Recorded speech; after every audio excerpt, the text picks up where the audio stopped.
பிரசங்கி 11ஆம் அதிகாரம். உன் ஆகாரத்தை தண்ணீர்கள் மேல் போடு, அநேக நாட்களுக்கு பின்பு அதன் பலனை காண்பாய். 7 பேருக்கும் 8 பேருக்கும் பங்கிட்டு கொடு. பூமியின் மேல் என்ன ஆபத்து நேரிடுமோ உனக்கு தெரியாது. மேகங்கள் நிறைந்திருந்தால் மழையை பூமியின் மேல் பொழியும். மரமானது தெற்கே விழுந்தாலும் வடக்கே விழுந்தாலும் விழுந்த இடத்திலேயே மரம் கிடக்கும். காற்றை கவனிக்கிறவன் விதைக்க மாட்டான், மேகங்களை நோக்குகிறவன் அறுக்க மாட்டான். ஆவியின் வழி இன்னதென்றும் கர்ப்பவதியின் வயிற்றில் எலும்புகள் உருவாகும் விதம் இன்னதென்றும் நீ அறியாதிருக்கிறது போலவே எல்லாவற்றையும் செய்கிற தேவனுடைய செயல்களையும் நீ அறியாய். காலையிலே உன் விதையை விதை, மாலையிலே உன் கையை நெகிழ விடாதே.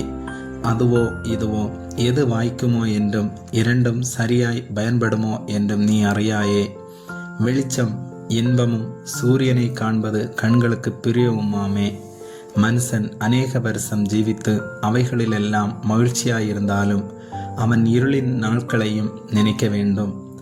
அவைகள் அநேகமாயிருக்கும், வந்து சம்பவிப்பதெல்லாம் மாயையே. வாலிபனே, உன் இளமையிலே சந்தோஷப்படு. உன் வாலிப நாட்களிலே உன் இருதயம் உன்னை பூரிப்பாக்கட்டும். உன் நெஞ்சின் வழிகளிலும் உன் கண்ணின் காட்சிகளிலும் நட.